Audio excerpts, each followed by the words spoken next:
आज हम आपको टीसीबी कृषि पद्धति में लागत कम करने के उपाय पर चर्चा करेंगे।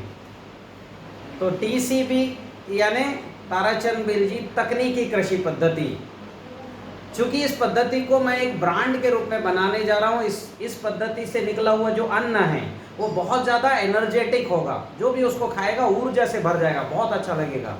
और चूंकि इसमें सडरस डल रहा है तो ये स्वाद युक्त भी होगा, और अणुजल भस्म रसायन डल रहा है तो न्यूट्रिशन भी होगा।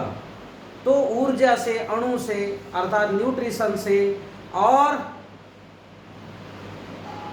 उसके अंदर जो है स्वाद है, उसकी वजह से ये पद्धति पूरी दुनिया में आने वाले समय में फेमस होगी, किसानों के बीच में भी फेमस होगी। क्यों? इस पद्धति में मेरा एक नारा है किसानों के लिए कि बोना और घर जाके सोना, बोना और घर जाकर सोना, यानी काम कुछ नहीं करना, केवल बोने का काम करना है। बीज की बुआई करो, घर जाके सो जाओ। ये इस पद्धति की जो है पहला नारा है, पहला जो है लक्ष्य है। अर्थात किसान प्राकृतिक खेती करे। क्या करे? प्राकृतिक खेती। प्राकृतिक खेती यानी जुताई नहीं, निंदाई नहीं, गुड़ाई नहीं, कोई जैविक रासायनिक खाद नहीं, और कोई जैविक रासायनिक दवा नहीं, क्योंकि बीमारी आना ही नहीं तो दवा भी नहीं, क्योंकि कोई ज़रूरत ही नहीं, पौधा अपने आप खूब बढ़ेगा तो कोई खाद भी नहीं, गुड़ाई करने की ज़रूरत नहीं क्योंकि अप्राकृतिक है, जुताई करने की ज़रूरत नहीं क्योंकि ये भी अप्राकृतिक है। जब ये कोई काम नहीं करना तो किसान का काम ही क्या बचा? यही तो बचा ना, केवल बोना और फसल ही काटने का तो काम बचेगा।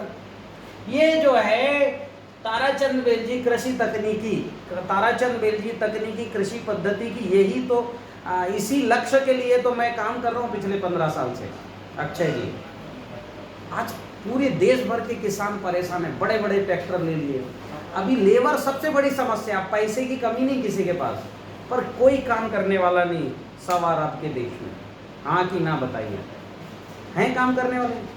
अभी आप जो है अमेरिका से आके खेती करना चाह रहे हैं उज्जैन में, अभी समझ में आएगा जब आप 11 एकड़ में सब सब्जियां या कुछ ऐसी लगाओगे। आपको पेड़ पौधे ही लगाना पड़ेगा, क्योंकि इसमें इतना ज़्यादा काम है और इतना ज़्यादा खरपतवार होता है कि किसान की आधी खेती तो खरपतवार ही निकालने में चली जाती है। सरल जी, हाँ कि ना बताओ, जाती कि नहीं जाती?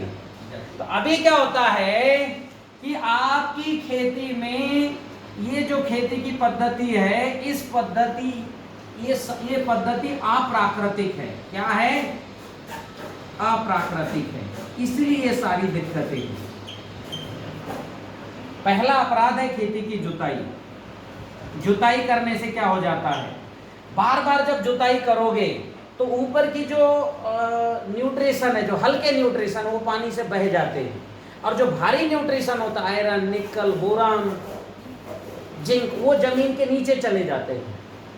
तो ऊपर के 6 इंच में बचा क्या? सिलिकॉन यानी रेत और थोड़े बहुत कण। तो जुताई करने से सूक्ष्म तत्व बह गए, या तो नीचे चले गए, लीच हो गए, या तो अंदर चले गए, या तो बह गए। सूक्ष्म तत्व नहीं होंगे तो मैं पहले ही अपने वीडियो में बताया है कि भैया जिंक नहीं होगा तो जो है वायरस की बीमारी आएगी, आयरन नहीं होगा तो इल्लियाँ खूब आएगी, ठीक है, और कैल्शियम, मैग्नीशियम, कॉपर नहीं होगा तो रस शोषक कीट आएंगे। तो सूक्ष्म तत्व नहीं है तो बीमारी तो बढ़ना ही है, उपज भी घटनी है। उसका कारण है जुताई। पहले तो केवल चीरा लगता था, अब तो जो है 65 HP के ट्रैक्टर चलने लग गए। इसीलिए क्या है, जहाँ जहाँ भी बहुत ज़्यादा खेती होती है, 2 साल चलती, 200 साल होती खेती और 200 साल फिर बंद हो जाती है। करिए 200 साल तो बहुत है, 20 साल खेती अच्छी होती है और 20 साल के बाद समस्या शुरू, और 40-45 साल बाद तो खेती से कुछ उपज रही नहीं। फिर आज फर्टिलाइजर आपको ऊपर से डालना ही पड़ेगा। जितना फर्टिलाइजर बाजार से लेके डालोगे उतना ज़्यादा खर्चा बढ़ना है। और समस्याएं और बढ़ेंगी। तो ये जुताई। दूसरा है निंदाई गुड़ाई, यानी निंदाई और गुड़ाई। निंदाई गुड़ाई तो हम करते हैं काहे के लिए, जो मिट्टी कॉम्पैक्ट हो जाती है उसको गुड़ाई करते ताकि हमारी फसल की जड़ बढ़े, और फसल की जड़ बढ़ेगी तब फसल बढ़ेगा, इसके लिए गुड़ाई और निंदाई करते खरपतवार के लिए। जितना ज़्यादा जुताई होगी उतना ज़्यादा कॉम्पैक्टनेस मिट्टी में बढ़ता है, और जितना कॉम्पैक्टनेस बढ़ेगा उतना ज़्यादा खरपतवार। देखिए हमारे पिताजी या दादा ने जो खरपतवार नहीं देखे वो अब देखे जा रहे हैं। क्यों? क्योंकि मिट्टी का कॉम्पैक्टनेस बढ़ रहा है, तो मिट्टी में तो बीज पड़े हैं, कई तरह के बीज पड़े जो कभी नहीं देखे गए, वो भी बीज। जैसी मिट्टी कॉम्पैक्ट होगी मिट्टी के बैक्टीरिया उस बीज को उगाएंगे, उतना ज्यादा उगाएंगे। तो ये जो है कि प्राकृतिक खेती अगर करते हैं, खेती को संस्कारित अगर आपने कर लिया, पंच महाभूतों को संस्कार कर लिया, भूमि को ठीक से आपने संस्कारित कर लिया, भूमि उपचार कर लिया, खरपतवार नहीं आएंगे। और जो आएंगे 2-4% वो क्या है, फसलों के लिए उन कोई नुकसानदायक नहीं रहेंगे। तो ये जो है जुताई निंदाई गुड़ाई। अभी जो है कोई भी तरह के खाद आप देते हो, रासायनिक खाद देते हो, ये तो जो है सिंथेटिक इनमें प्रोसेस रहता है, और ये एसिटिक होते हैं खाद, सिंगल सुपर फास्फेट एसिटिक, मिट्टी का केचुआ ही भाग गया क्योंकि भयंकर एसिड है। और बाकी रासायनिक खाद जो होते हैं वो मिट्टी को कॉम्पैक्टनेस करते हैं, मिट्टी की जो है रासायनिक भौतिक संरचना को बदलते हैं, मिट्टी का पीएच, कार्बन ये बदलते हैं। तो ये जो है कि रासायनिक खाद और जो जैविक खाद आप बना के जो भी देंगे, जैविक खाद भाई ऊपर से देंगे, तो क्या होगा कि प्लांट ऊपर से देंगे, तो अभी इसमें दे रहे थे फिर जैविक में देंगे, तो आसमान से गिरा खजूर में अटका। ठीक है। और जैविक खाद क्या है, इसमें उतने, जैसे क्या होता है अब डीएपी 12, 32, 16, इसमें 32% जो है क्या है फास्फोरस है, 12% नाइट्रोजन, 16% जो है पोटास है। तो इसमें तो तय है भैया इतने बैक्टीरिया, जैविक वाले इतने न्यूट्रिशन तय हैं, 12% नाइट्रोजन और 32% फास्फोरस और 16% पोटास। जैविक में तो इतनी मात्रा में हो ही नहीं सकता फास्फोरस पोटास, तो बहुत ज़्यादा मात्रा लगेगा। ज़्यादा मात्रा जैविक में देंगे तो वेजिटेटिव ग्रोथ ज़्यादा होगा। ये सब समस्याओं की जड़ है। इनसे आगे प्राकृतिक यानी प्रकृति दे। आपने देखा होगा हमारे घर के आसपास जो आम के पेड़ लगते हैं उनमें ना नाइट्रोजन की कमी है, ना फास्फोरस की कमी रहती, ना पोटास की, और हर साल फल आते हैं, आते ही नहीं सर। और वही आम के बीज को आप खेत में लगा दो, उसमें आप फास्फोरस पोटास दो, जोताई दो, खरपतवार निकालो, उसमें हर साल फल नहीं आएंगे और आम के पत्ते टेढ़े मेढ़े रहेंगे, बीमारी उसमें खूब ज़्यादा होगी। देखा मैंने, दक्षिण भारत गया, उधर देखा, तेलंगाना गया तो उधर आम में यही समस्या, इधर गया मैं राजापुर महाराष्ट्र में, उधर भी रत्नागिरी जिला, उधर के आम भी यही समस्या। तो जहाँ पर आम की खेती नेचुरल हो रही है जंगल में, मेरे गांव में 4-4, 5-5 अमराई है। अमराई यानी जहाँ आम के खूब सारे पेड़ होते हैं, वहाँ मैंने आज तक किसी पेड़ को बीमार होते नहीं देखा, न किसी में रस चूसा कीड़ देखे, न उनमें जालियाँ बनी हैं। और वहीं जो है हमारे यहाँ जिले में एक बड़े राजनीतिक नेता, उन्होंने आम के खूब पेड़ लगाए, उनके खेत में गया तो भयंकर जालियाँ, एक साल फल लगता है, एक साल फल नहीं लगता। क्यों? नीचे निंदाई गुड़ाई, नीचे जुताई हो रही है और खाद डाले जा रहे हैं। और खाद के नाम पर तो जैविक खाद के नाम से पूरे देश में निगेटिव खाद, दुर्गंध का खाद डल रहा है। ठीक है, भूरे या उकिरडा या रूढ़ी का गोबर और बेसन वाला दुर्गंध का घोल, बताऊंगा मैं उसके नुकसान क्या होते हैं। तो प्रकृति दे nitrogen, phosphorus, potash, zinc, iron, calcium, और प्रकृति सुरक्षा करे, कोई बीमारी नहीं आएगी। तो जब प्रकृति सारा काम कर रही है तो किसान को काम करने की क्या जरूरत है भाई? जब प्रकृति नाइट्रोजन दे रही है, प्रकृति के जीवाणु फास्फोरस पोटास दे रहे हैं, तो किसान क्यों दे? तो प्राकृतिक व्यवस्था खड़ी कर ले किसान, फिर वो जो है, जो हमारा लक्ष्य है, किसान को केवल नक्षत्र पर बोनी करनी है, बस, बाकी कुछ काम नहीं करना। और जब बोनी करनी और घर जाके सोना, तो क्या लागत है पीसीबी पद्धति में? ये जो लागत की बात अभी कर रहे हैं, मैं बहुत यूट्यूब चैनल में डाल रहा हूँ, मेरे को बोलते भैया आप इतने सारे फार्मूले क्यों बताते हो? अरे भैया फार्मूले समस्या के कारण बता रहा हूं मैं, किसके कारण बता रहा हूं? समस्या। मेरे पास तो 150 से ज्यादा फार्मूले हैं, जो समस्या रहेगी उसका हल करने का फार्मूला खोजना ही पड़ेगा। तो फार्मूला समस्या के कारण है, खेती के कारण नहीं है। टीसीबी कृषि पद्धति में लागत बढ़ रही समस्या के कारण, खेती के कारण कोई लागत नहीं है। आपकी समस्या है, इस वजह से लागत आ रही है। ठीक है, फिर जो है इसके समाधान में लागत है, यानी भूमि उपचार में लागत है। एक बार आप भूमि उपचार कर लो, फिर तो सीधे प्राकृतिक खेती में आ जाओगे। और जब तक भूमि उपचार हो रहा है तब तक न्यूट्रिशन मैनेजमेंट करना पड़ेगा। तो लागत उस न्यूट्रिशन की आ रही, लागत आ रही भूमि उपचार की, सॉइल को ठीक करने की लागत आ रही। जब तक भूमि उपचार हो रहा है, प्राकृतिक तौर से बैक्टीरिया भोजन दें, तब तक कुछ न्यूट्रिशन देना पड़ेगा आपको, वो जैविक न्यूट्रिशन ही बना के देना पड़ेगा। तो मैं बाजार से कम खरीदने की सलाह या 2-4 चीजें ही बोलता हूं बस, और बनाने की तो सारे मेरे फार्मूले बना के डाले किसान। कंसेप्ट समझ रहे हो आप? समझ रहे हो? तो ये जो है, ये टीसीबी कृषि पद्धति में लागत किसकी है भाई? भूमि उपचार की, और भूमि उपचार होते तक न्यूट्रिशन मैनेजमेंट की लागत है। तो समस्या क्या क्या है भाई? जैसे समस्या है कि खेती में समस्या मिट्टी का कठोर होना,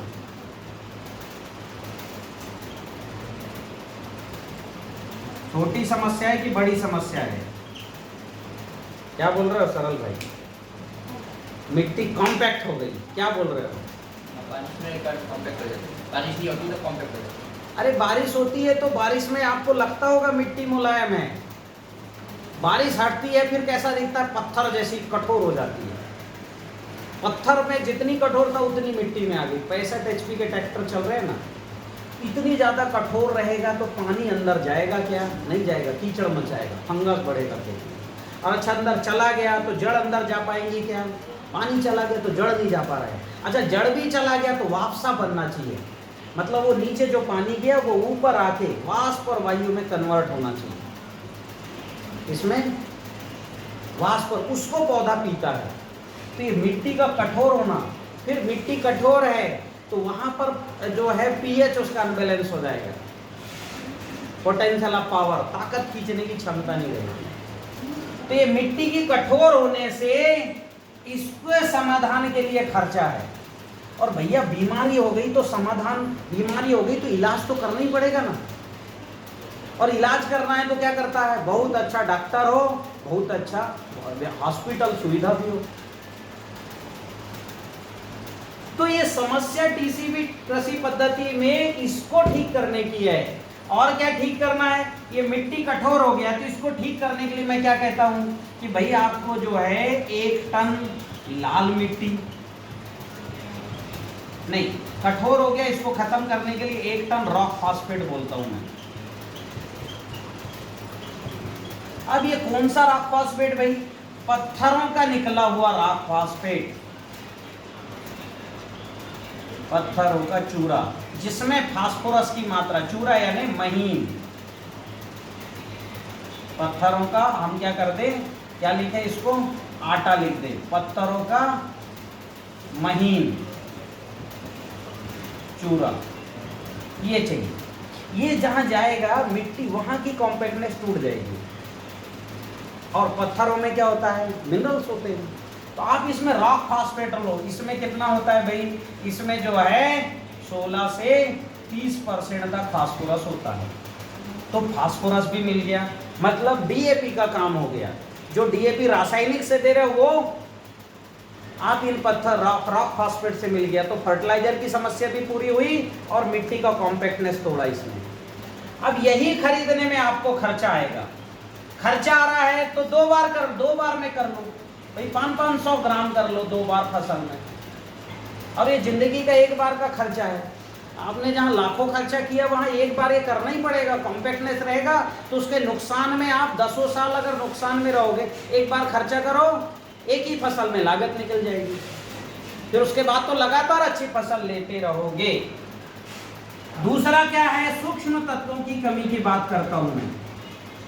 अच्छा, और ये रॉक फॉस्फेट अभी सोल से ही लेना है। अभी क्या हुआ, मेरे बहुत से किसानों ने बाजार से या कहीं से रॉक फॉस्फेट उठा लिया, उसमें क्या है, वो मिट्टी वाला फास्फोरस आ गया। मिट्टी वाला फास्फोरस मिट्टी के कॉम्पैक्ट को बढ़ाएगा।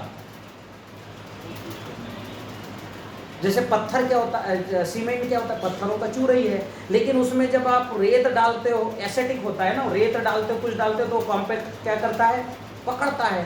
तो ये पत्थरों का मिला हुआ फास्फोरस नहीं डालना। सोल जो आपको उपलब्ध करा रहा है, ये जो है इसी से लेके डालना। इसमें फास्फोरस भी ठीक मिलेगा और ये भी मिलेगा, क्योंकि ये मैंने इनको बोल रखा है कि हर किसान को प्रॉपर जो है आप सर्विस दीजिए। आगे बढ़ें। दूसरा, सूक्ष्म तत्वों की कमी। मैंने बता ही चुका कि इससे बीमारी बढ़ती है, उपज घटती है। उपज भी कम होगा, बीमारी बढ़ेगी। तो इसके लिए क्या करना, मैंने रिकमेंड किया 1 टन लाल मिट्टी। लाल मिट्टी में क्या होता है भाई, आयरन होता है, पोटेशियम होता है, मैग्नीज होता है, मैग्नीशियम होता है। फिर 1 टन पीली मिट्टी बोला। पीली मिट्टी में क्या होता है, पीली मिट्टी में सल्फर होता है, और सल्फर होता है, बोरान होता है, कैल्शियम भी कुछ मात्रा में होता है, ठीक है, मोलिब्डेनम होता है, ये है। फिर 1 टन मैंने बोला सफेद मिट्टी। सफेद मिट्टी में क्या होता है, कैल्शियम होता है, ठीक है, और भी सूक्ष्म तत्व होते हैं इसके अलावा। अब ये लाल मिट्टी, पीली मिट्टी, सफेद मिट्टी, 1-1 टन, भाई 1 टन होता ही कितना है खेती के लिए, 20 बोरियां होती है सीमेंट की। 20 बोरी रखोगे, डालोगे, कहाँ जो है घुस जाएगा ये मिट्टी, तो समझ ही में नहीं आएगा। बहुत ज़्यादा मात्रा है क्या है, ये मिट्टी है। और मिट्टी कहीं से भी ले लो, विदर्भ तरफ जाओ, उधर लाल मिट्टी खूब सारा है, वहाँ से जाके बुलवा लो, किसान इकट्ठे वहाँ से बुलवा ले। मिट्टी है, 2-4 रुपए किलो मिलेगा ज़्यादा से ज़्यादा। बहुत अच्छा चाहिए आपको तो गेरू ले सकते हो, ये भी बहुत कोई महंगा नहीं है, 5 रुपए 6 रुपए किलो आता है ज़्यादा से ज़्यादा, 4 रुपए से 6 रुपए किलो, ये ले लो। 500-500 किलो करके 2 बार डाल दो। या जो है लोग क्या है, जो ऐसे कुआं खोदते तो नीचे लाल मिट्टी निकलता, वो डालो, डालो तो सही। न्यूट्रिशन जो बह गया है वो आ जाएगा खेत में। फिर पीली मिट्टी, ये पीली मिट्टी में सल्फर होता है, सल्फर की कमी से पूरे देश में फंगस हो रहा है। अब जहाँ सल्फर होता है ना, उसी अनाज में टेस्ट आता है। तो सल्फर की कमी जो है अगर रहेगी तो टेस्ट नहीं आएगा आपके अनाज में, फंगस जरूर आएगा खेत में। तो इसको खत्म करना है तो पीली मिट्टी डालो। पीली मिट्टी भी तमाम यूपी के जो है जितने भी बहुत से जिले हैं उधर सब पीली मिट्टी है। 6 इंच के नीचे, 8 इंच के नीचे पूरी पीली मिट्टी है, ले आ लो वहाँ से, एक ट्रक बुलवा लो, आपस में बांट लो। या बहुत से ऐसी जगह जहाँ पीली मिट्टी निकलती है। और सफ़ेद मिट्टी होना चाहिए। सफ़ेद मिट्टी यानी हमारे यहाँ इसको बोलते हैं छुई। मध्य प्रदेश के बालाघाट जहाँ से मैं हूँ वहाँ उसको छुई बोलते। बहुत ज़्यादा कैल्शियम होता है इसमें, मैग्नीशियम है, बोरान है। तो मेरे यहाँ बड़ी बड़ी खदानें हैं इसकी। तो पीली मिट्टी भी हमारे यहाँ, लाल मिट्टी भी खूब मिलती है। ये तीनों मिट्टी तो मेरे ज़िले में बहुत है। मैंने जब इनके प्रयोग की रिजल्ट आए तभी मैं ये जो है सब रिकमेंड भी करना शुरू किया हूँ, ठीक है। तो ये सफ़ेद मिट्टी यानी जिप्सम है ना, छुई नहीं है तो जिप्सम का यूज करो। छुई सबसे अच्छी है, ये ना मिले तो जिप्सम डाल लो, ठीक है। जिप्सम थोड़ा जो है पीएच को बढ़ाने का काम करती है। तो आपको क्या करना है कि इनके साथ मिला के डालोगे तो कोई दिक्कत नहीं है। और सफ़ेद मिट्टी क्या है, कुआं खोदने से नीचे भी निकलता ही है। तो कहीं से भी किसान ये मिट्टी डाल ले, जीवन में एक बार डालना है। समस्या है तो 500-500 किलो करके 2 बार डालें। भैया सूक्ष्म तत्व बह गए हैं खेत से, नीचे चले गए तो डालना पड़ेगा। और कोई उपाय है क्या? नहीं तो बाजार का फर्टिलाइजर डालो। फिर ये जीवन में एक बार डालो, या तो फिर बाजार के फर्टिलाइजर डालोगे तो उससे भी वो जिंदगी भर डालना पड़ेगा। क्यों? मैं ये डलवा रहा हूँ न्यूट्रिशन और पौधे के ग्रोथ और अंततोगत्वा बैक्टीरिया के ग्रोथ के लिए। ये डालेंगे तो इन बैक्टीरिया इनको खाने आते हैं। बाजार के zinc, calcium, magnesium, iron, ferrous sulphate, zinc sulphate, magnesium sulphate को खाने नहीं आते। वो एसिडिक होते हैं और निगेटिव होते हैं, उनको खाने पॉजिटिव बैक्टीरिया नहीं आता। तो वो डालोगे, एक तो निगेटिव है zinc sulphate, calcium sulphate, magnesium sulphate, एक तो निगेटिव है, दूसरा बैक्टीरिया नहीं आएंगे। मैं आपके खेत में बैक्टीरिया है उनका भोजन डाल रहा हूँ, और जब बैक्टीरिया आ जाएगा तो बैक्टीरिया को खाने जीवाणु, जीवाणु जिस दिन आपके खेत में 2 × 10 पावर दी 9 20 जो है 2 करोड़ प्रति ग्राम जिस दिन मिट्टी में बैक्टीरिया हो गए, उस दिन जो है उन बैक्टीरिया को खाने केचुआ आएगा। ऐसा नीचे का केचुआ, यहाँ का केचुआ मिट्टी खाते खाते ऊपर आएगा और ऊपर की मिट्टी खा के नीचे छोड़ेगा जहां जड़ है। ऐसा तो जब नीचे का केचुआ 3 फुट 5 फुट 10 फुट का केचुआ ऊपर आएगा तो जिंक, मैग्नीज, कैल्शियम लाएगा कि नहीं लाएगा? तो 1 साल बाद 2 साल बाद जिस दिन भूमि उपचार हो गया, ये केचुआ जो है ऊपर आना शुरू कर दिया, उस दिन क्या जरूरत है डालने की? इसलिए जीवन में एक बार डालना। क्यों डालना? क्योंकि ये जो है इस मिट्टी के जो सारे तत्वों को, बैक्टीरिया को भोजन चाहिए। कैसे चाहिए समझ लो, वो मुझे पहले बताना था। इस प्रकृति में जैसा अणु होगा वैसे जीवाणु होते हैं। अगर आप समुद्र में देखोगे बड़े बड़े छेद बनते हैं सैकड़ों किलोमीटर के। क्यों? अगर समुद्र में फास्फोरस है, ठीक है, तो इस फास्फोरस को खाने वहां पीएसबी बैक्टीरिया डेवलप हो जाएगा, फास्फोरस सल्फोलाइजिंग बैक्टीरिया, और वो खाता चला जाएगा। समुद्र में ऐसा बिल छेद बनते चले, क्यों? फास्फोरस को खा रहा है नहीं और निकल रहा है, तो उससे समुद्र में बड़े बड़े शैवाल भी आ गए। फिर पोटास है समुद्र में, तो पोटास का बैक्टीरिया केएसबी वहां जाएगा। तो क्या होता है? अणु हैं तो जीवाणु हैं। पोटास का बैक्टीरिया जो है, फास्फोरस का बैक्टीरिया फास्फोरस का बैक्टीरिया पोटास नहीं खा सकता, उसको फास्फोरस ही चाहिए। ऐसी पोटास का बैक्टीरिया फास्फोरस नहीं खा सकता, पोटास के बैक्टीरिया को पोटास ही चाहिए, जिंक के बैक्टीरिया को जिंक ही चाहिए। तो आपके खेत में लाल पीली मिट्टी, सफेद मिट्टी नहीं रहेगी, तो जो जीवाणु घोल अभी आप डालोगे मिट्टी को ठीक करने, वो सरवाइव करेंगे क्या?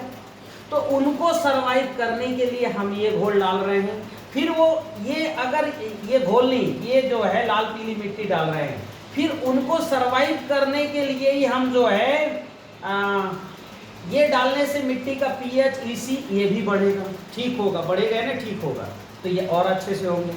फिर जितना ज़्यादा जीवाणु सर्वाइव होंगे, प्लांट का न्यूट्रिशन उतना मिलेगा, और बाद में ये जीवाणुओं को खाने कौन आ जाएंगे?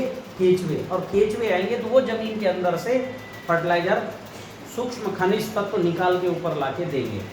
तो मैं इसके लिए डलवाता हूँ। कंसेप्ट क्लियर हुआ? फिर अगला काम क्या करना है कि सूक्ष्म तत्वों की कमी। अगला काम है आपकी खेती में, अगली समस्या मिट्टी की निगेटिविटी। ये जो है बहुत बड़ी समस्या है, ये पहली समस्या है। मिट्टी ही निगेटिव है। जो मिट्टी पौधे को ताकत देने वाली है, वो पौधे की ताकत खत्म कर रही है। आज के समय में पौधे की ताकत क्या कर रही है? खत्म कर रही। जो मिट्टी आप हाथ में रखिए, मैंने कई जगह प्रयोग कराया, और जो है ये हाथ को कोई दबाए तो ताकत घट जाएगी। ये प्रयोग मैंने कई जगह करके दिखाया है। तो जो मिट्टी निगेटिव, ताकत खींचने वाली, वहां फसल कहां से अच्छी होगी? तो फसल को अच्छा करने के लिए हमको जो है इसकी निगेटिविटी को खत्म करना पड़ेगा। ये सबसे बड़ी समस्या। ये समस्या तो दुनिया को किसी को पता ही नहीं, और मुझे ये समस्या का पता हो गया, इसका हल किया, इसलिए अपने प्रोडक्शन में रिकॉर्ड प्रोडक्शन आ रहे हैं। अभी तक 18 फसलों के रिकॉर्ड प्रोडक्शन आ चुके हैं अपने। 100 से ज़्यादा किसानों ने रासायनिक से 1.5 गुना 2 गुना तक ज़्यादा उत्पादन ले लिया है। जब जो है आपको टीसीबी कृषि पद्धति में दुगना उत्पादन मिल रहा है, बिना किसी झंझट के, बीमारी आनी नहीं है, तो क्या ज़रूरत है जी वहाँ पर जो है किसी तरह का रासायनिक जैविक खाद डालने की? कोई ज़रूरत है क्या? कोई ज़रूरत नहीं है। तो ये निगेटिविटी को ख़त्म कैसे करते हैं? ऊर्जा जल से। ऊर्जा जल में क्या है? 50 ग्राम जो है अग्निहोत्र भस्म और 50 ग्राम फिटकरी, ठीक है? 50 ग्राम अग्निहोत्र, बस में अग्निहोत्र सुबह शाम करते, वो आपने अभी अग्निहोत्र देख ही रहे। अग्निहोत्र और 50 ग्राम क्या है, फिटकरी। ये दोनों को मिला दो और मिला के किसी जो है ड्रम में डाल करके और एक दिन रख दो। एक इस पे ऐसा ड्रम में डाल दो, पोटली बना के दिन भर एक दिन 24 घंटे रखो, निकालो, दूसरे दिन स्प्रे कर दो या सिंचाई के पानी के साथ दे दो। 3 बार ऐसा करो। ऊर्जा के स्तर पर जो निगेटिविटी है, अग्निहोत्र भस्म पॉजिटिव करेगा और फिटकरी जो निगेटिविटी के कारण फंगस डेवलप हुआ, हमारे खेत में 200-300% फंगस है, सब खत्म हो रहा है, तो वो फंगस जो है उसको ठीक करेगा। तो ये जो समस्या है, बड़ी समस्या की आसान हल आपको टीसीबी कृषि पद्धति में मिल रहा है। और जब तक ये आप समस्या को ठीक नहीं करोगे तब तक कोई उपज नहीं मिलना है। मिट्टी निगेटिव, जो मिट्टी निगेटिव रहेगी वहां पर निगेटिव अणु ही पैदा होंगे और निगेटिव जीवाणु ही पैदा करेंगे। ये मिट्टी निगेटिव क्यों हुई, इसकी भी कहानी समझ लो आप। मिट्टी निगेटिव हुई घूरे के गोबर खाद से। घूरा यानी कच्चा गोबर का ढेर। पूरे हिंदुस्तान में उत्तर से दक्षिण, पूर्व से पश्चिम गोबर का एक ढेर बनाते हैं। जो गाय गोबर करती है ढेर में डालते जाते हैं और गड्ढा करते हैं, गड्ढे में उसमें डालते जाते हैं और साल भर बाद डाल। ये कच्चा गोबर ही हिंदुस्तान की खेती को बर्बाद करने में बहुत बड़ा योगदान है। जितना रासायनिक खेती ने बर्बाद नहीं किया उतना इसने बर्बाद किया।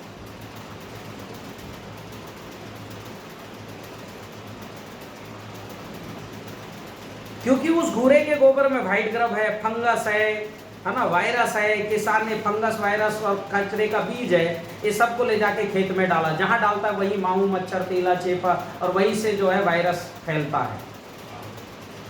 और इतना ही नहीं, उसको खाने दीमक आएगा, दीमक इस गोबर को खाने, दीमक को खाने सरीसृप आएंगे, सरीसृप को खाने बिच्छू केकड़े आएंगे, बिल बनाएंगे, वहाँ चूहे पलेगा। सारा उपद्रव ये कच्चे गोबर से परंपरागत खेती में हुआ। हिंदुस्तान में जब मैगनीज भारत आया था तब पटना के आसपास 44 कुंटल प्रति एकड़ सुगंधित धान होता था। वहीं जो है 1960 में 6 कुंटल प्रति एकड़ हुआ है। ये घूरे के गोबर ने, देखिए रासायनिक खेती ने तो मिट्टी को केवल कॉम्पैक्ट किया, उसकी रासायनिक संरचना को और भौतिक संरचना को गड़बड़ किया। ये घूरे का गोबर, कच्चे गोबर ने तो जैविक संरचना ही बदल दिया, फंगस बढ़ा दिया भयंकर। और 44 कुंटल से 6 कुंटल पे भारत आ गया, अमीरी से वापस गरीबी रेखा के नीचे आ गया। ये परंपरागत खेती के दोष इस निगेटिविटी के कारण हुआ। और अभी प्राकृतिक खेती के नाम पे पूरे देश भर में गोबर, गौमूत्र, गुड़, बेसन का घोल डाला जा रहा है। किसका? गोबर, गौमूत्र, गुड़, बेसन का घोल डाला जा रहा है। ठीक है। और ये बेसन क्या है? ये बेसन इसमें से निगेटिव है, बहुत खतरनाक है। आप ये बताओ, ये घोल को 2 दिन 4 दिन रोक रखते, दुर्गंध आता है कि सुगंध आता है? दुर्गंध ही आता है, भयंकर दुर्गंध आता है, फिर भी डाले जा रहे हैं। पड़ोसी चिल्लाता, भैया काहे डाल रहे हो ये सब इतना दुर्गंध, फिर भी क्यों? दिमाग में बैठा दिया ये घोल डालो अच्छा होगा। पूरा देश घूमा मैं, जहां जहां भी गोबर, गौमूत्र, गुड़, बेसन का जिसने भी किसान डाला, पूरी खेती बर्बाद ही देखा मैंने, पत्ते टेढ़े मेढ़े, क्योंकि नकारात्मक ऊर्जा को डाल दिया आपने। तो बेसन को 4 दिन आप पानी में रख दो घोल बना के, सुगंध आएगा कि दुर्गंध? भयंकर दुर्गंध आएगा। और स्पष्ट कहा गया भारतीय ग्रंथों में, सुगंधिम पुष्टिवर्धनम, जहां सुगंध होगा वही पुष्टिवर्धन होगा, जहां दुर्गंध होगा वहां तो सत्यानाश ही होगा। जहां दुर्गंध, ये बताओ शहर का सड़ा नाला, अच्छे जीव पलेंगे क्या? पलेंगे क्या? पलेंगे मक्खी, मच्छर, इल्ली, सांप, बिच्छू, केकड़े, यही आएंगे ना, अच्छे जीव आएंगे क्या? और ये जहां रहेंगे मक्खी, मच्छर, इल्ली, सांप, बिच्छू, केकड़े, वहां क्या है? वहां की ना फसल अच्छी होगी, ना इंसान रह पाएगा, ना जानवर, पशु पक्षी ठीक से रह पाएंगे। क्योंकि जहां दुर्गंध होगा वहां सकारात्मक दुनिया का कोई जीव नहीं रह सकता।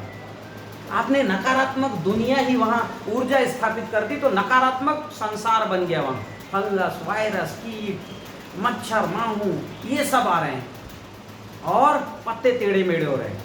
जहां जो है पौधे को बनाने वाली ऊर्जा के जगह पौधे को मिटाने वाली ऊर्जा डाल दोगे, दुर्गंध की ऊर्जा। मेरे पिछले वीडियो को देखो, सकारात्मक नकारात्मक के मैंने डाले हैं ऊर्जा के, आपने देखे? स्पष्ट बताया कि नकारात्मक ऊर्जा जहां होगा वहां किसान सर जो है जमीन पे खपा दे, सर पीट ले, कभी अच्छी फसल नहीं मिलेगा। इसलिए जो गोबर गोमूत्र गुड़ बेसन का घोल डाल रहे हैं, किस भारत में किसी भी किसान को मैंने नहीं देखा जो छाती ठोक के कहता हूं कि मेरी बहुत उपज आई है। एक दो किसान हैं, उन्होंने अग्निहोत्र डाला, उन्होंने सडरस डाला, उन्होंने ये जो है बेसन के साथ छाछ भी डाल दिया, इसलिए वो 2-4 किसान सफल हो गए और 2-4 किसान गन्ने में सफल हुए। क्यों? गन्ना अपने आप में घास की प्रजाति है, वो इन सब परिस्थितियों में ग्रो कर ही लेती है, और चूंकि उसमें गोबर गोमूत्र डल रहा है इसलिए उनके थोड़े रिजल्ट भी दिख रहे हैं। पर ये रिजल्ट कौन से हैं? भ्रम करने वाले हैं। ये जो भूरे का गोबर है, जहां ये डलता है वहां लचीला चमकीला आलसी जीव पैदा होते हैं। भाई भूरा यानी कच्चे गोबर का ढेर जहां डला वहां व्हाइट ग्राफ पैदा हुआ, लचीला है कि नहीं? वहां दीमक पैदा हुआ, लचीला है कि नहीं? चमकीला है। वहां सरीसृप और छिपकली आए, बिच्छू केकड़े सांप आए, तो ये लचीले चमकीले आलसी और जहरीले हैं कि नहीं? तो जहां पर ये भूरे का गोबर डलेगा या दुर्गंध का घोल डलेगा, वहां का पौधा लचीला, बड़ा अच्छा, हवा चलेगा तो बड़ा अच्छा ऐसा जो है इधर से उधर होगा, चमकीला होगा, चमक दिखेगी, पर वो आलसी होगा पौधा। सुबह 2 घंटे ही, सुबह 1 घंटा, शाम को 1 घंटा ही प्रकाश संश्लेषण करेगा। जब 2 ही घंटा प्रकाश संश्लेषण करेगा तो कहां से उपज आएगी? जबकि कम से कम 8 घंटा प्रकाश संश्लेषण करना चाहिए पौधे को। कितने घंटा? सुबह 6 घंटा, सुबह 4 घंटा, शाम को 4 घंटा। तो जब प्रकाश संश्लेषण ही कम होगा दुर्गंध वाले, अच्छा एक और है, जहां दुर्गंध की एनर्जी जाती है वहां पौधे सोते हैं। जैसे हम भी दुर्गंध इंटेक कर ले, हैवी फूड ले ले, देखिए शेर मांस खाता है, कितने घंटे सोता है? 20 घंटे सोता है। ये मक्खी, मच्छर, इल्ली, सांप, बिच्छू, केकड़े, ये भी कितना सोते हैं? दीमक 4 घंटे ही काम करता, 20 घंटे सोता है। दीमक को खाने वाला छिपकली और सांप केवल 1 घंटा काम करते हो, 23 घंटा सोते हैं। और इनको खाने बिच्छू, केकड़े, ये तो पूरे 365 दिन में मात्र 30 घंटे मतलब जगते रहते हैं। मतलब 365 दिन में सवा दिन, यानी 24 घंटे का होता है ना दिन रात, तो मात्र जो है 1.5 दिन वो जो है जागते रहते, बाकी पूरे सोते रहते। तो ऐसे भैया नकारात्मक ऊर्जा अगर आप प्लांट को खिलाओगे तो प्लांट सोते रहेंगे, और इसलिए उपज कभी नहीं बढ़ सकती। और इसलिए पूरे भारत में जहां जहां भी गोबर गोमूत्र गुड़ बेसन का घोल डाला गया, वहां किसी किसान ने नहीं कहा मेरी उपज अच्छी होती। पूछो, हाँ हो जाती है, हाँ हो जाती है, थोड़ी हो जाती है, पर धान से पूछोगे तो हाँ यार फंगस आते ही है। मैं देश भर में घूमा हूं, पिछले 5 महीने में 18 राज्य गया हूं। गुजरात के 10 राज्यों की कहानी डाली है मेरे ताराचंद बेल जी, मेरे जो यूट्यूब चैनल है ताराचंद बेल जी की पाठशाला में। 10 साल से खेती कर रहे, गोबर गोमूत्र गुड़ बेसन डाल के, सबकी खेती में फंगस दिखाया है। वहीं जिसने जो है बेसन को हटा दिया और उसके जगह छाछ कर दिया, इस फार्मूले को मैं बोलता हूँ सजीव जल। बेसन हटा के छाछ डालने वाली पद्धति, फार्मूले क्या बोलता हूँ? सजीव जल। अब वहां सुगंध आएगा, दुर्गंध की जगह क्या आएगा? सुगंध आएगा। तो वहां जो है सुगंध आएगा तो वो बैक्टीरिया डेवलप होंगे और बढ़िया उत्पादन आएगा। तो 10 किसानों की सक्सेस स्टोरी भी डाली है कि जो बेसन हटा के छाछ डाले उनकी खेती देख लो कितनी अच्छी हो गई। तो एक ही वीडियो में डाला है मैंने, आप देखो उसको, देखेंगे क्या? गुजरात के, मैं जो गुजरात यात्रा में 10 नेगेटिव की खाद डालने वाले किसानों की स्टोरी और 10 पॉजिटिव किसानों की स्टोरी, जबरदस्त उनका चना, शानदार चना दिखा है, दूसरी फसलें भी बहुत अच्छी दिख रही है। तो भैया जो नकारात्मक ऊर्जा की कोई भी चीज डाल रहा है उसकी खेती कभी अच्छी नहीं होगी। इसलिए नकारात्मक बीज का भी उपयोग न करें। अभी मैं गया था हिमाचल प्रदेश, तो वहाँ का मटर नेगेटिव था। वहाँ गया था मैं राजस्थान, तो वहाँ की मूंगफली नेगेटिव थी। पता नहीं क्यों नेगेटिव है। बीज नेगेटिव तो 2 ही कारण से होते हैं, या तो जीएम होगा या तो उसके अंदर कोई बहुत ज़्यादा जेनेटिक छेड़खानी की गई, नकारात्मक जीव, क्योंकि हमारे और पौधे का डीएनए सेम होता है, ठीक है। तो आजकल पूरे देश भर में मक्खी, मच्छर, इल्ली और जो है चूहा और मेंढक और बिच्छू के जीन डाले जा रहे हैं। हाँ, सरसों में बीटी का जीन डाला गया, विरोध हुआ, तब अभी रुका है। वो बीटी कॉटन तो सुना ही होगा, बेसिलस thuringiensis का जीन डाले। बैगन में बेसिलस thuringiensis नाम के जहर निकालने वाला जीव का जीन डाल दिया गया। गोभी में जो है बिच्छू का जीन डाला जा रहा है। ताकि गोभी में कोई कीड़ा है तो अंदर एक बिच्छू का जीन उसको मार दे। टमाटर में जो है मेंढक का जीन डाला जा रहा है।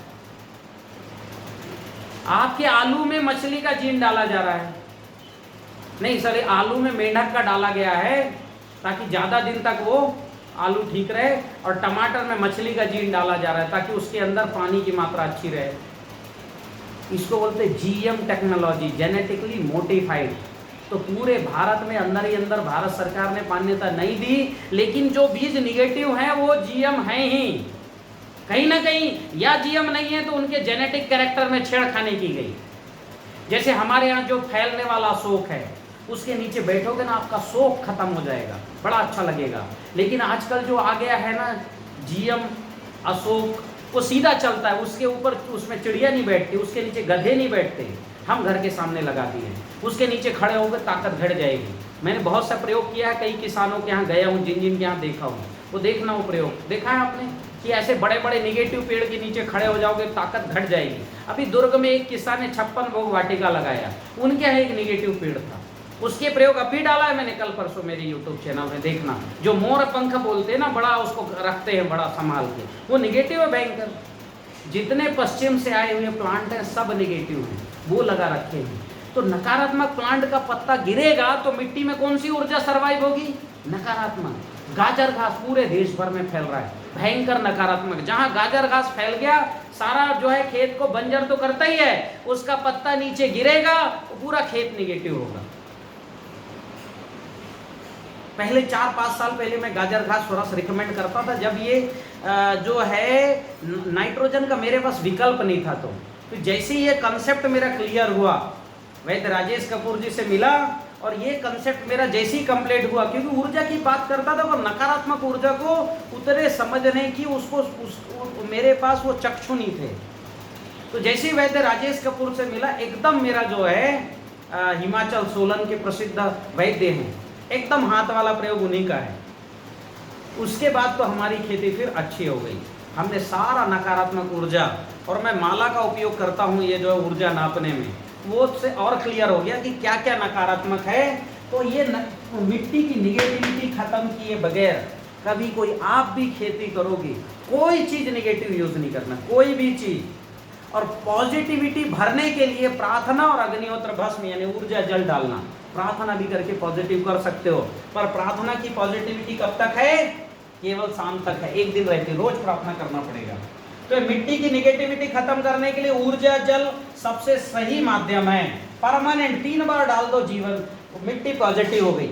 और ताकत बढ़ाने रहना है, बढ़ाते रहना है, तो हर महीने देते जाओ, कोई लागत है क्या? प्लांट की ताकत कम दिखे, स्प्रे कर दो ऊर्जा जल कर, एकदम से ताकत बढ़ जाएगी, और इससे फंगस भी खत्म होती है। तो आपकी जो है ये जो बड़ी समस्या, इसमें तो टीसीबी कृषि पद्धति में कोई लागत नहीं है, ठीक है, फ्री जैसा है। अग्निहोत्र करो, उसके भस्म तैयार करो, या नहीं अग्निहोत्र कर सकते तो सोल से ले लेना, जो सोल है उससे ले लेना, ठीक। फिर जो है आपकी समस्या, खेती की समस्या है मिट्टी में, मिट्टी का जो पीएच है इसका गड़बड़ होना। पूरे देश में मिट्टी का पीएच मतलब पोटेंशियल ऑफ हाइड्रोजन या पोटेंशियल ऑफ पावर, ताकत खींचने की क्षमता ही नहीं है मिट्टी में। क्योंकि हमारे ब्लड का पीएच है 7.2, तो 7.2 ही होना चाहिए। ज़्यादा हुआ तो ताकत आपके शरीर में आएगी और निकल जाएगी, कम हुआ तो ताकत को इंटेक ही नहीं कर पाओगे आप। तो पीएच का सही होना कितना महत्वपूर्ण है। जैसे आपने जो है नारियल पानी पिया होगा, उसकी जो नली है वो बहुत छोटी हो जाए तो भी नहीं पाओगे, और बहुत बड़ी हो जाए तो खींच नहीं पाओगे। तो ये है पीएच 6.5 से लेकर के और ज़्यादा से ज़्यादा 7.2 तक होना चाहिए। अभी सबका बढ़ रहा है, इधर जा रहा है, घट भी रहा है बहुत जगह का। तो ये सेम पीएच को ठीक करना है तो उसका फार्मूला क्या है? जैव रसायन। जैव रसायन ये बढ़े हुए फार्मूले को जो 8.7 वगैरह बढ़ गया उसको ठीक करता है। कैसे बनता है मैंने अपने YouTube चैनल में बताया है। 6 रुपये लीटर बनता है, 500 रुपये 6 रुपये, 5-6 रुपये जो है प्रति लीटर की लागत है इसकी। डाल दो भाई 10-10 लीटर 60। ये जैव रसायन डालोगे तो मिट्टी का पीएच तो ठीक होगा, पौधे में ग्रोथ भी आएगी जबरदस्त। ये लौकी गिलकी ककड़ी में तो एक दिन में इतना लंबा बढ़ जाते हैं पौधे। और मैंने आपने मेरा वीडियो देखा होगा कि 2.5 साल में 25 फुट बड़ा सागौन, देखा कि नहीं देखा? 2.5 साल में 25 फुट बढ़ गया। एक अभी मैंने डाला कि 6 महीने में 6 फुट बड़ा आम का पौधा, यानी 6 महीने में 6 फुट बड़ा एक डाला मैंने आम की खेती। तो ये जैव रसायन उसमें बहुत बड़ा योगदान है, जैव रसायन का और भस्म रसायन का योगदान है। ठीक है, तो ये जैव रसायन डालिए पौधे, ये क्या है, ये बना बुना है, ग्लूकोज है। जैसे हमको हमें शरीर में ग्लूकोज की कमी हो तो सीधे ग्लूकोज का बॉटल। तो ये जैव रसायन बना के डाले किसान, 5 रुपए 6 रुपए प्रति लीटर का खर्चा है, केवल गुड़ पानी तो लगना है उसमें, है ना, गुड़ और फल लगना है, पानी 3 से बन जाता है। जाके देखिए मेरे यूट्यूब चैनल में दूसरे कैसे बनता है। ये पीएच की समस्या भी ठीक हुई। फिर कार्बन नहीं है मिट्टी में, क्यों नहीं है कार्बन? अभी किसान जब से बार बार जुताई कर रहा है, खेती का कार्बन ही बह रहा है। दूसरी अलावा खेती में जो भी निकलता था पहले, इतना जो है धान काटता था तो इतना छोड़ता था किसान, गेहूं काटता था इतना छोड़ता, जुताई करके मिला देता था तो इतनी डंडी और नीचे की जड़ इतना कार्बन बना देते थे कि अगली फसल हो जाए। आजकल पूरे खेत को जला दिया जाता है, आग लगा देते खेत में, तो कार्बन जल गया, उड़ गया, हवा में चला गया। जो जमीन में जाना चाहिए वो कहाँ चला गया? हवा में। हवा में गया तो कार्बन डाइऑक्साइड बनेगा, ठीक है, यानी धरती गर्म होती है उससे, ग्रीन हाउस इफेक्ट। तो ये कार्बन जमीन में जाना चाहिए, इतना, केवल फसल का इतना डंठल जाए और बाकी किसान अपने पशुओं को खिलाने में यूज करें। लेकिन आजकल पशु ही नहीं है तो जला देता है। तो पहले ये जो है परस्पर संबंध था तो ये होता था, अब ये जो है कार्बन नहीं है। तो इसके लिए क्या करना कि आपको 6 किलो तिल, कितना किलो? 6 किलो तिल को बो दो, बुआई करो, कभी भी करो, और 45 दिन बाद जमीन में गड़ा दो। इतना आप कर दोगे, 2 बार कर दो। तिल का कार्बन सबसे सस्टेनेबल कार्बन है। क्या है? सबसे ज्यादा सस्टेनेबल होने वाला कार्बन है तिल का। 2 बार केवल करना जब भी। और तिल C4 क्लास की फसल है, यानी तिल को कभी भी बोलो दिसंबर जनवरी छोड़ के, वो उगेगा, 45 दिन बाद उसको जमीन में मिला दो। तो जब भी आपके पास 45 दिन का समय है वैसा कर लो। तिल बोने का समय नहीं है तो आच्छादन करो फसलों, गन्ना लगाते हो उसकी पत्ती का आच्छादन करो, 1-2 साल आच्छादन कर। आच्छादन मतलब पत्तियों को जमीन में बिछाना, 1-2 बार ऐसा कर लो, कार्बन बढ़ जाएगा। तो आप ऐसा करके कार्बन बढ़ा सकते हो। ये सब जो है भूमि उपचार की क्रिया है। और भूमि उपचार की सबसे बड़ी क्रिया है वो है खेत में जीवाणु स्टेब्लिश करना। भूमि उपचार की सबसे मुख्य कार्य है स्थापित करना। क्यों? मैं कहता हूं बोना और घर जाके सोना। कौन देगा भैया फसलों को नाइट्रोजन फास्फोरस को? ये जीवाणु ही तो देंगे फसलों को। बीमारी से ये जीवाणु बचाएंगे, फंगस खत्म करेंगे, फिर कीट खत्म करेंगे, रस्सों कीट, इल्ली सब जीवाणु करते हैं। इस प्रकृति में सारा काम जीवाणु करते हैं। हम भी जो खाते हैं ना वो हमारे हाथ नहीं पचाते, इसके हाथों के बैक्टीरिया पचाते हैं। केवल एसिड के कारण हम जो खाते हैं उसको केवल वो थोड़ा सा उसके बॉन्ड तोड़ता है एसिड अमाशय का, बाकी पचाने का काम बैक्टीरिया करते हैं। फिर इसको खून में ले जाने का काम बैक्टीरिया। गाजर खाएंगे तो उसको पचाने का काम भी बैक्टीरिया, विटामिन ए को निकाल के आंख में ले जाने का काम भी बैक्टीरिया करते हैं। ऐसी खेत में नाइट्रोजन देने का काम बैक्टीरिया। हवा में 78% है, खींच के पौधे को दे रहा है, कोई जरूरत नहीं यूरिया की, पौधा हरा कच्चा रहेगा। फास्फोरस मिट्टी में है, बैक्टीरिया बस चाहिए। पोटास मिट्टी में है, बैक्टीरिया बस चाहिए। जिंक, आयरन, कैल्शियम नहीं है तो हमने लाल पीली मिट्टी, सफेद मिट्टी डाल दिया है। अब बैक्टीरिया डालना है हमको। सारे अणु हैं मिट्टी में, अब जीवाणु डालना है। तो ये जीवाणु जो है 102 तरह के जीवाणु आपको डालना है। कितने तरह के? और अब ये बाजार से खरीदोगे तो आएगा 60-70 लाख रुपए का आएगा। कितने का आएगा? जितने की जमीन है उतने का आएगा। 600 रुपए लीटर मिलता है बैक्टीरिया। कितने रुपए लीटर? सरकारी कंपनियां बेचती हैं। और 102 यानी 600 बैक्टीरिया इंटू 102 बैक्टीरिया इंटू 600 कर लो, और ये जो उत्तर मिलेगा इसमें गुणा कर दो 5000 लीटर का, ये लाखों में निकल जाएगा। निकलेगा कि नहीं निकलेगा? इतना बैक्टीरिया कौन खरीद के डालेगा? कितना होगा भैया बताओ, कितना हो गया?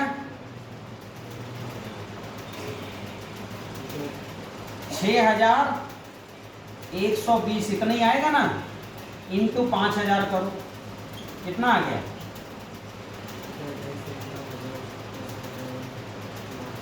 5 दूनी 10 की 0, 5 एकम 5 और 1 6 और 6 5 6 5 30, 1 2 3 इकाई ढाई सैकड़ा हजार 10,000 लाख 10 लाख करोड़, ये तो करोड़ में चला गया। यही है। तो भैया ये जो है कि आपको ये जो है लाखों में नहीं, ये बैक्टीरिया आपको करोड़ों में खरीदने पड़ेंगे। खरीदने पड़ेंगे नहीं खरीदने पड़ेंगे। तो अभी क्या होता है, ये सारे बैक्टीरिया, अच्छा बैक्टीरिया जैसे हमको दूध को दही में कन्वर्ट करना है, तो थोड़ा सा दही लेना पड़ेगा ना, पड़ोसी के पास जाके जाना पड़ेगा कि नहीं? और पड़ोसी के पास भी ना हो, ये दही दिल्ली में हो तो दिल्ली जाके लेना पड़ेगा, एक बार तो लेना पड़ेगा। तो एक बार ये सारे बैक्टीरिया लेना है, ठीक है? और आज बाजार में अलग अलग बैक्टीरिया मिलते, अलग अलग नहीं लेना, केवल जो है मैंने कुछ बैक्टीरिया रिकमेंड किए वहां से लेना। एक संस्था IISR, Indian institute of spice research, Kerala का है, भारत सरकार की संस्था है, मसाला अनुसंधान केंद्र केरल, उन्होंने बनाया है कैप्सूल, ठीक है? उनसे 3 तरह के कैप्सूल, और कुछ बैक्टीरिया जो हमारी टेक्नोलॉजी की है, मतलब जो सोल के जो है वैज्ञानिकों ने डेवलप किया, SOUL, सोल के बायोटेक्नोलॉजिस्ट ने जिनने डेवलप किया, उनके नहीं, इनके 4 तरह के बैक्टीरिया हैं IISR के, और सोल वालों के, सोल के वैज्ञानिकों ने जो डेवलप किया उनके कैप्सूल है 3 तरह के। ऐसे 7 तरह के कैप्सूल ले लो। अब मैं कैप्सूल क्यों रिकमेंड करता हूं भाई? क्योंकि कैप्सूल में ये वो सारे बैक्टीरिया हैं जो हमको चाहिए, और कैप्सूल की टेक्नोलॉजी सबसे सुरक्षित है भाई। लिक्विड में अगर कोई बैक्टीरिया धूप में लिक्विड पड़ा रहे तरल, तो गर्म होता है कि नहीं? पानी का बोतल कितने देर में गर्म हो जाता है?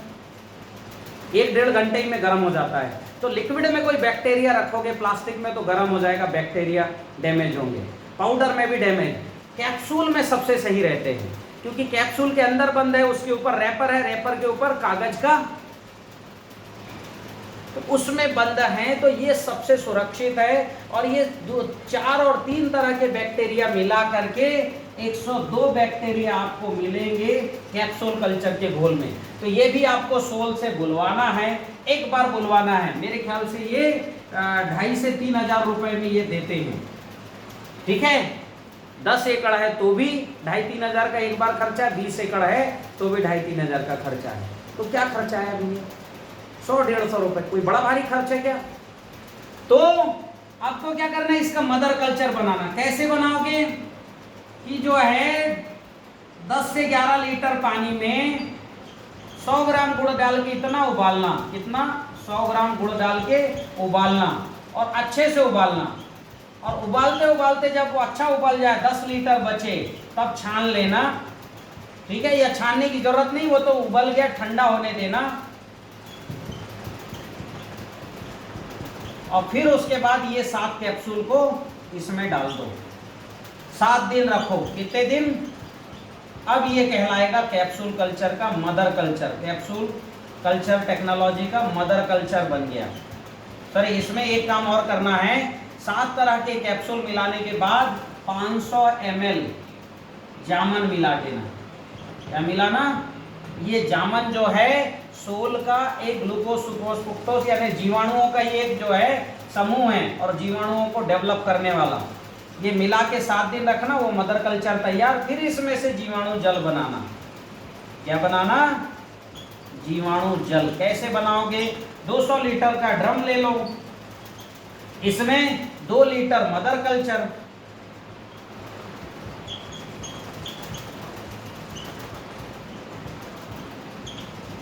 2 लीटर छाछ, 2 लीटर जैव रसायन, और जैव रसायन नहीं है तो क्या करोगे, पके फल ले लेना। जैव रसायन नहीं है तो पके फल, बहुत ज्यादा पपीते के पके हुए अच्छे फल 2 किलो। 2 तुलसी के पत्ते लेना, ठीक है। 2 किलो गुड़ डाल देना। बस इतना जो है, इससे ज्यादा कुछ डालना नहीं। ये डाल करके रखना, कितने दिन रखना है, 6-7 दिन। ये बन गया जीवाणु। जो जीवाणु एक छोटे से हमने कैप्सूल से निकाली, यहाँ पर ml इसमें 1 ml में भी 2 करोड़ से ज्यादा बैक्टीरिया दिखेंगे। 2 × 10⁹, उससे ज्यादा बैक्टीरिया आएंगे, और 100 ये सारे बैक्टीरिया आ जाएंगे। तो ऐसे ये मदर कल्चर को जो है सुरक्षित रखना। इसमें जितना मदर कल्चर निकालना उतना गुड़ पानी डालना, उबला हुआ गुड़ पानी डालते रहना, और ये घोल बना बना के डालते रहो। हर सिंचाई में तो 200-400 लीटर 500 लीटर, क्या दिक्कत है भाई। केवल गुड़ और छाछ का ही तो खर्चा आ रहा है, और पके फल का। आपने जिस दिन 5000 लीटर घोल दे दोगे और जैव रसायन डाल दोगे 100 से 200 लीटर, उस दिन आपकी खेत की मिट्टी बिल्कुल मक्खन जैसी हो जाएगी, ठीक है। और क्या है, खेत में फंगस भी बहुत हैं, तो फंगस खत्म करने के लिए, फंगस कितना है, 200 से 300% है, बहुत ज्यादा है खेत में। जो धान लगाते पूरी जड़ सड़ जाती 2 हफ्ते बाद, केवल पत्ती के से ही भोजन लेके पौधा बढ़ रहा है। इसके अलावा जो है, मैं गया हिमाचल प्रदेश, वहाँ पर पीठियम ने पूरी जड़ काला कर दिया। अमरूद के सारे जड़ काले इधर पूरे आपके जो है उत्तर भारत में, पीठियम ने पूरा जड़ काला कर दिया। पूरे किन्नों में पाइथोप्थोरा आ रहा है।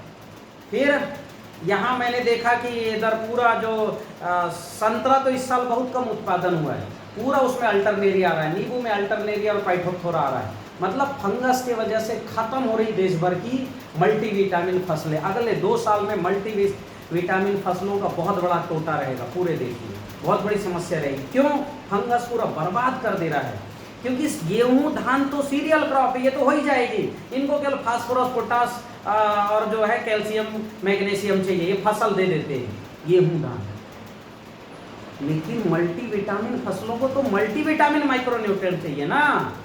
फंगस खत्म कर दिया, क्योंकि मल्टीविटामिन है ही नहीं, उनकी जगह फंगस आ गया। तो ये फंगस बहुत बड़ी समस्या पूरे देश की फसल बर्बाद कर रहा है। जहां 40 क्विंटल धान होना चाहिए वहां पर 6 क्विंटल धान होने लग गया है। पिछले साल मध्य प्रदेश के बहुत किसानों को 6 क्विंटल प्रति एकड़ धान हुआ है।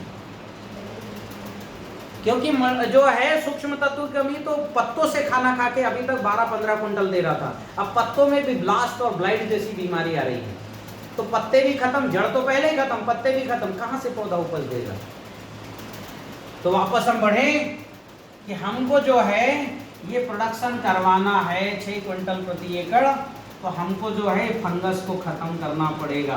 तो फंगस हम पहला खत्म करते ऊर्जा जल से, ठीक है, क्योंकि ऊर्जा जल में फिटकरी है, उससे फंगस खत्म होगा, एक उपाय। दूसरा उपाय, फफूंद भक्षक घोल डालो। फफूंद को खाने वाला, फफूंद भक्षक घोल। फफूंद खाने वाले 3 तरह के जीव हैं। एक है ट्राइकोडर्मा, ये खुद में ही फंगस है, ठीक है, लेकिन ये किस फंगस को खाता है, शाकाहारी फंगस को। ये मांसाहारी फंगस है, ये फसल को हमेशा फायदा ही देगा क्योंकि शाकाहारी फंगस को खाएगा। दूसरा एक बैक्टीरिया सूडोमोनास फ्लोरोसेंस, ये बैक्टीरिया ये भी फंगस को चाटता है। और तीसरा एक बेसिलस सब्टिलस है। ये तीनों जो है फंगीसाइड है। इनको जो है किसान खेत में डाले, बाजार से लेता है तो आधा लीटर ले ले। कितना लीटर लेना है, आधा लीटर। और इसको क्या करे, 200 लीटर पानी में डाल दे और 2 किलो गुड़ डाल दे, ठीक है, 2 किलो गुड़ डाल दे, ये आधा लीटर ये डाले, 2 किलो गुड़ डाले। और ये अगर तीनों जो है नहीं है तो सोल से फफूंद भक्षक जो सोल ऐप है उससे क्या ले, सोल से क्या ले लें, फफूंद भक्षक तरल ले लें। क्या ले लें, और उसमें तीनों हैं,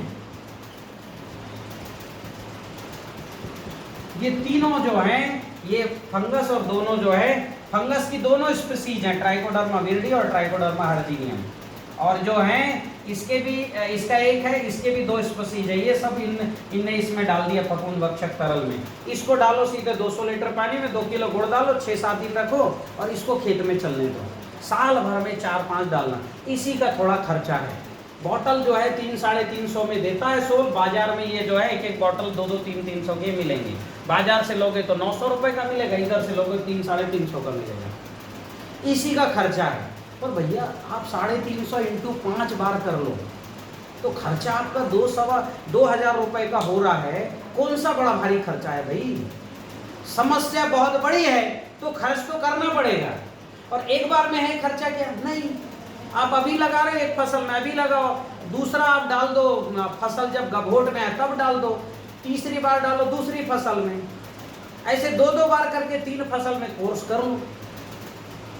ठीक है, खर्चा जरूर होगा लेकिन समस्या है तब खर्चा है ना।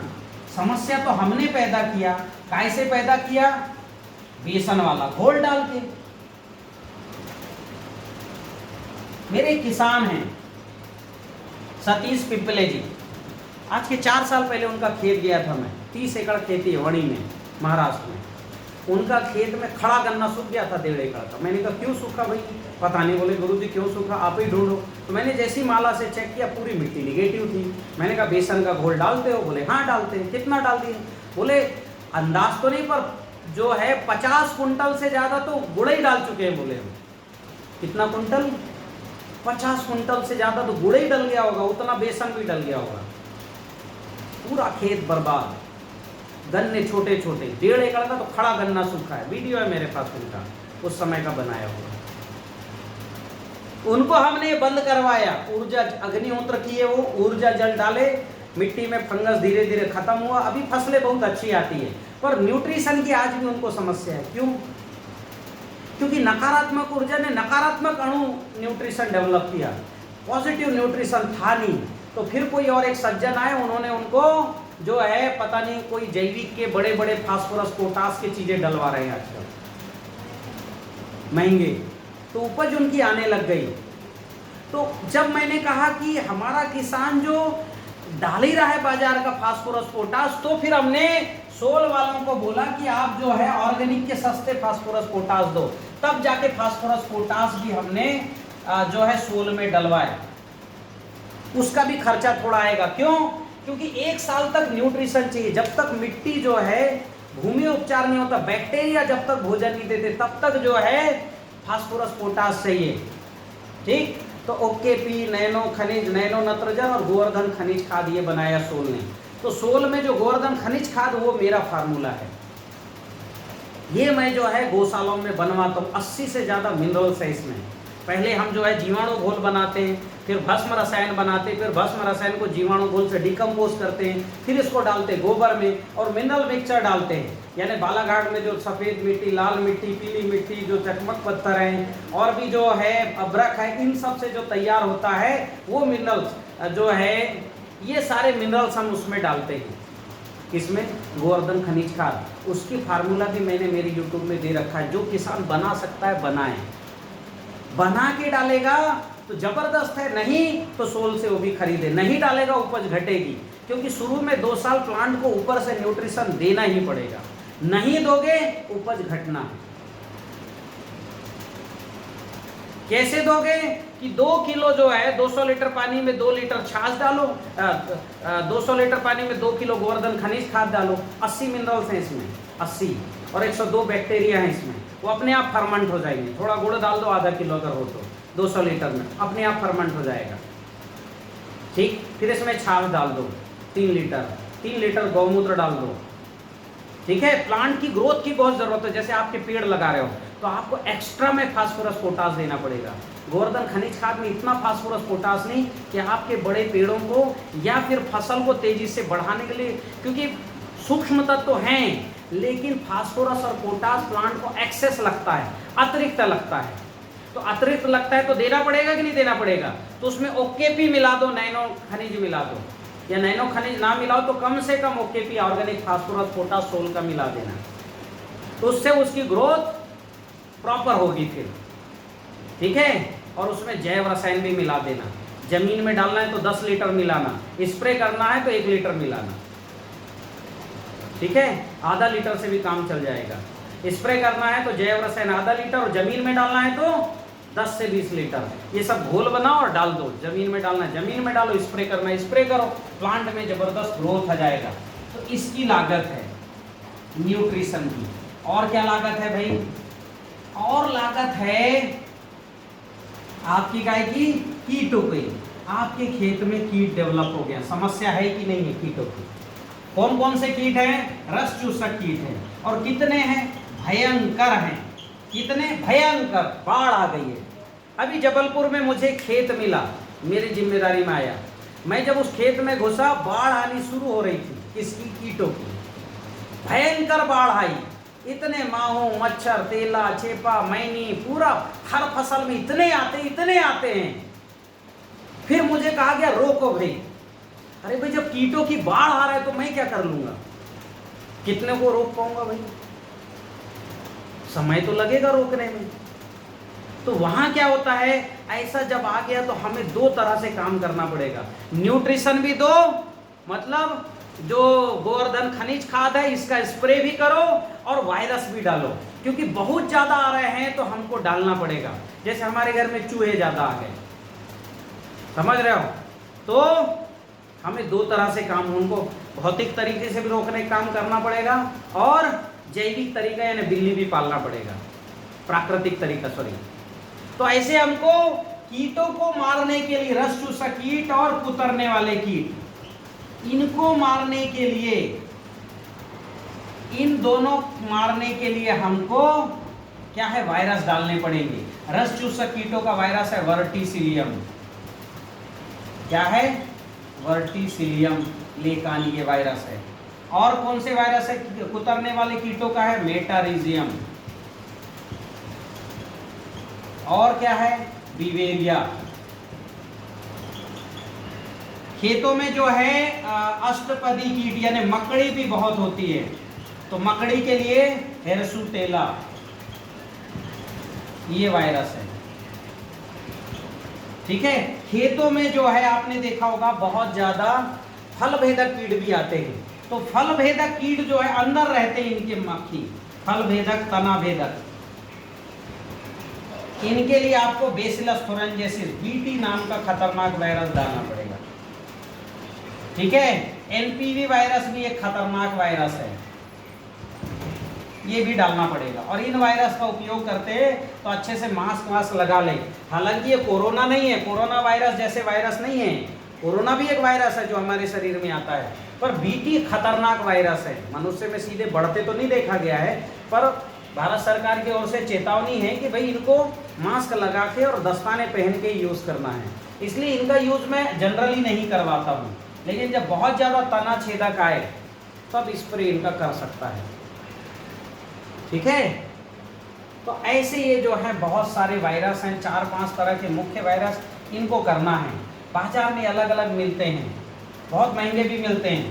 सोल आपको जो है बहुत सस्ता जो है 500-600 रुपये में शायद वो आधा लीटर उपलब्ध करा रहे हैं। तो भक्षक V+, क्या डालना है रस चूसक खत्म करने के लिए, भक्षक V+। इसमें 4 वायरस है, वर्टीसिलियम है, मेटारिजियम है, बिवेरिया है और ये हेरसुटेला, चारों वायरस है इसमें। और फल भेदक के लिए अलग से उन्होंने बनाया है भक्षक M+,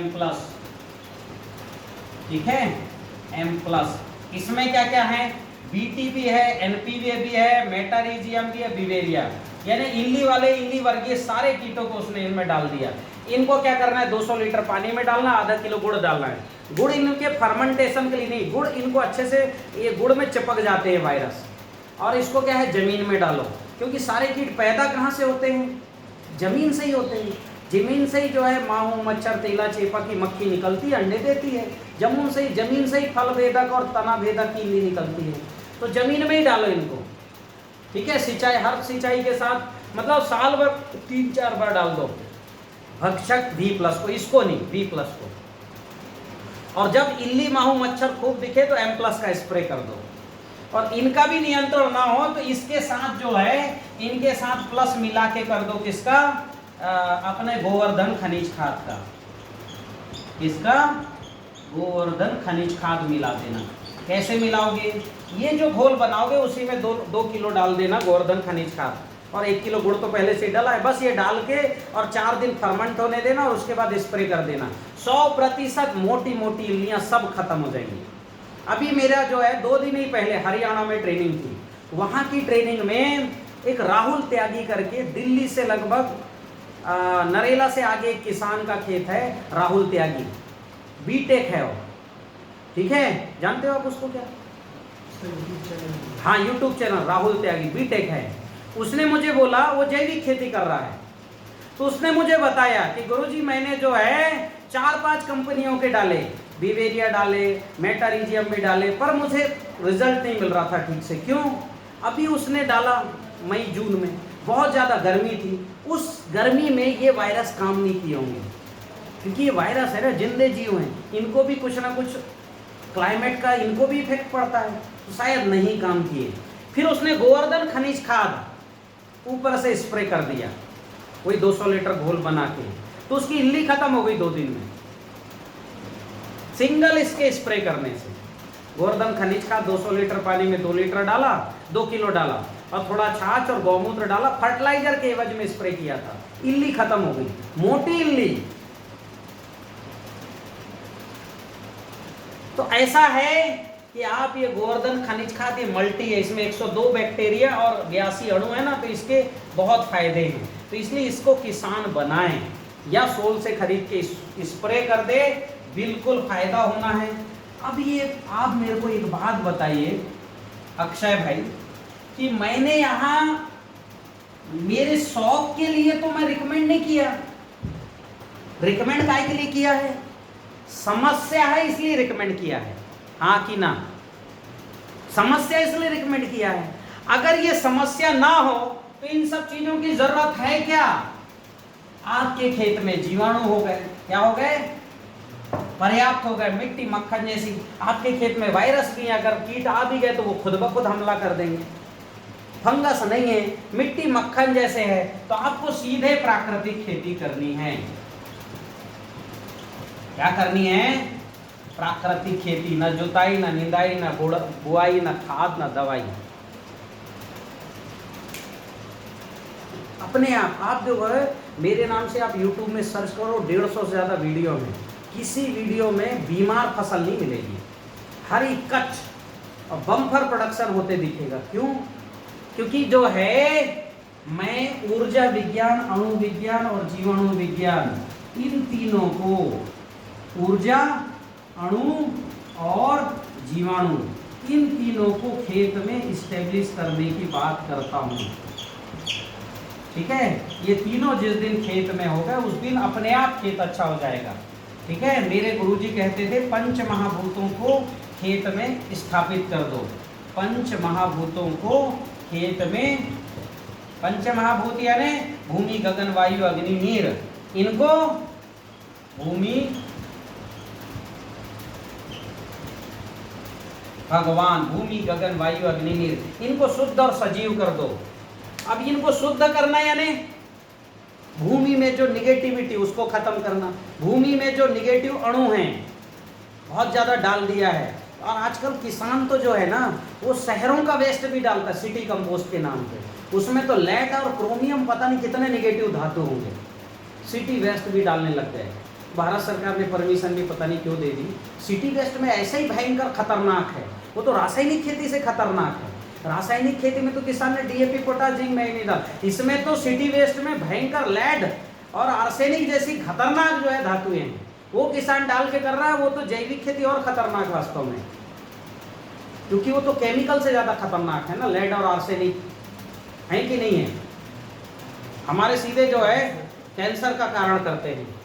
तो अभी जो है हमको 5 महाभूतों को शुद्ध करना, गगन को शुद्ध करना, वायु को, अग्नि को, नीर को, तो इसके लिए अग्निहोत्र करना। 5 महाभूत शुद्ध और सजीव होंगे। ठीक है। और सजीव मतलब शुद्ध करने के लिए अग्निहोत्र करना और सजीव करने के लिए गाय पालना, ठीक है। और इसका पंचगव्य खेत में डालना। अगर कोई पंचगव्य प्रॉपर बना के जाता है तो ये जो बैक्टीरिया की कहानी मैंने बताई है ना, कैप्सूल कल्चर लेना और फिर उसको मदर कल्चर बनाना, जीवाणु जल बनाना, उसकी जरूरत नहीं। पंचगव्य बना के डाले, मिट्टी में जीवाणु बढ़ जाएंगे, ठीक है। मतलब मदर कैप्सूल कल्चर का अल्टरनेट क्या है, पंचगव्य है। तो अग्निहोत्र करे और ऊर्जा जल बना के अग्निहोत्र भस्म खेत में डाले और निगेटिविटी शुद्ध होगा पंच महाभूत, और गाय पाल के पंचगव्य खेत में डाले, जीवाणु बढ़ेंगे, ठीक है। अग्निहोत्र से ऊर्जा और अणु मिलेंगे और पंचगव्य से जीवाणु मिलेंगे, शुद्ध और सजीव। ये मेरे गुरुजी की टेक्नोलॉजी थी। गुरुजी पंचगव्य नहीं बनाते थे, गुरुजी तो अमृत जल बना के डालते थे। पर इतना भी आप करोगे तो खुद शुद्ध सजीव और जबरदस्त प्रोडक्शन मिलने लगेगा। मैंने तो जो है आज की परिस्थितियों में ये फार्मूले बताए, ऐसे 150 फार्मूले हैं। कितने फार्मूले हैं? 150। तो ये फार्मूले इसलिए नहीं बनाया मैं, ये फार्मूले बनाया समस्या के समाधान के लिए। क्योंकि मैं एक तरफ बोल रहा हूँ बोना और घर जाके सोना, और फिर बोल रहा हूँ 150 फार्मूले भी। तो भैया ये फार्मूले जरूरत के हैं, ये खेती के नहीं है। बीमार है इसलिए हैं। आदमी बीमार होता है, कितनी गोलियां खाता है? आप बड़े हॉस्पिटल में जाओ, 10-12 तरह की गोलियां खानी पड़ेगी सुबह शाम, तब तो कोई कहता नहीं भाई इतनी सारी क्यों खा रहे। बीमार हो भैया, खाना पड़ेगा। आयुर्वेद में भी आपको कई तरह के जो है गोलियां दी जाती है। तो त्रिफला घनवटी लो तो जो है इसमें जो है गिलोय घनवटी लो, तो पुनर्नवा घनवटी या पुनर्अमृतारिश लो, पुनर्नवारिश लो, द्राक्षासा लो, इतनी सारी दी जाती। क्यों? बीमार हो इसलिए। तो बीमार है इसलिए फार्मूले बनाए, उन्हीं की लागत है, ठीक है। तो आप ये ठीक करो, कोई लागत नहीं आएगी। और जो लागत मैं बता रहा हूँ वो बहुत जरूरी लागत है। आपको मैं जो है हजारों लीटर मतलब बाजार से कल्चर खरीदने की मैं आपको नहीं कर रहा हूँ सिफारिश। हमने खरीदा है, जबकि 2009 में जब प्राकृतिक खेती शोध संस्था मैंने बनाई तो हमारी संस्था, मैंने और मेरे संस्था के किसानों ने 42 लाख का खर्चा कल्चर खरीदा था 2010 और 11 में। मेरे पास रिकॉर्ड है हमारी संस्था में। जब हमने खरीदे और देखा कि यार इधर लागत आ रही है यूरिया डीएपी की 3000, इसकी आ रही 6000 पर एकड़, तब हमने फिर जीवाणु क्या होते हैं, कैसे बनते, तब गए। और आज भारत के अच्छे बायोटेक्नोलॉजिस्ट में मेरा भी नाम है, वे अच्छा जानते हैं भाई वहाँ से कल्चर निकालना। मैंने कई जगह से बैक्टीरिया निकालने की पद्धति भी बनाई है, और ये पद्धति मैंने एफपीओ को सिखाया भी है कि कैसे जीवाणु डेवलप करना। मेरा खुद का भी लैब है मेरे घर पे, और जीवाणु कैसे डेवलप करना, कैसे जांचना, ये भी मैंने सीखा। कब सीखा? वो 42 लाख के खर्चा कराने के बाद सीखा, लैब लगाया। तो अभी क्या होता है, आप ये घोल बनाइए, डालिए, लैब भी लगाइए, और जो मैंने खर्चा बताया वो बहुत ज़रूरत की है, ये सबको करना पड़ेगा, ठीक है। और जो लोग कहते हैं भैया कि बिना खर्चे से मैं खेती अच्छा कर सकता हूँ, करो, मुझे बताओ। अगर मैं आपसे संतुष्ट हो गया कि पहले ही बार में बिना लागत की बहुत अच्छी खेती अगर आप कर लेते तो मैं सीखने आने को तैयार हूँ, ठीक है। ये उन लोगों के लिए प्रश्न है जो मेरे से प्रश्न कहते हैं भैया आप लागत बढ़ा रहे हो, ठीक है। बहुत बहुत धन्यवाद।